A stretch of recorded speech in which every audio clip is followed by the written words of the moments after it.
Hello, welcome to my channel Sujata's দিন রাত্রি। আজকে আমার কাছে আমার অংশু রয়েছে। আমি আমার অংশুকে নিয়ে আজকে আমার ভিডিওটা করছি।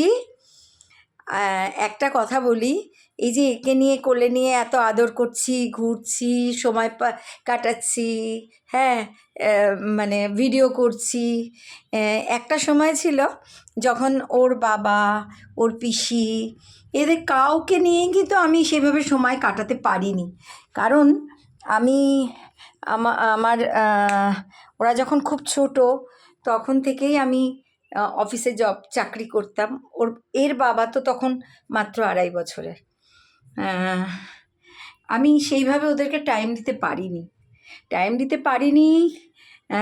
কিন্তু ওদেরকে ভালোভাবে মানুষ করার চেষ্টা করেছি এবং ভগবানের আশীর্বাদে, বড়দের আশীর্বাদে সেটা করতে পেরেছি।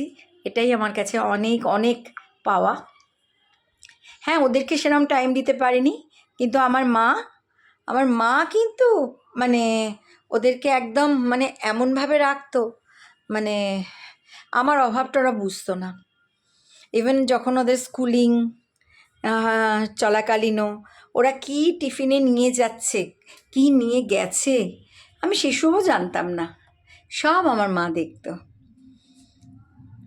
বলে না, বড়দের মাথার উপরে একজন বড় মানুষ থাকা যে কতখানি দরকার, এসব ক্ষেত্রেই বোঝা যায়। আর আমার ভালো লাগে এখন যখন আমাকে সবাই বলে যে তোমার 2টো ছেলে মেয়েকে তুমি এত ভালোভাবে মানুষ করেছো।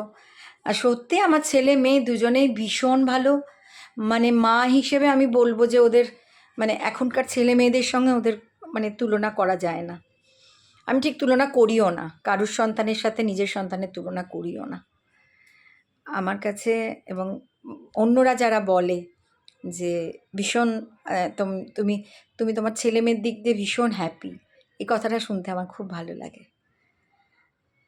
ঠিক আছে, আজকে আমার অংশু সোনাকে নিয়ে আমি ভিডিও করলাম।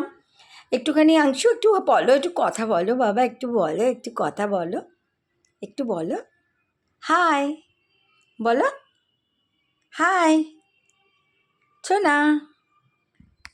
ঠিক আছে, ওরা আজ মনে হয় ঠিক সেরকম হাই হুই করার মুড নেই। ঠিক আছে, রাখি। হ্যাঁ, আবার দেখা হবে নেক্সট ভিডিওয়।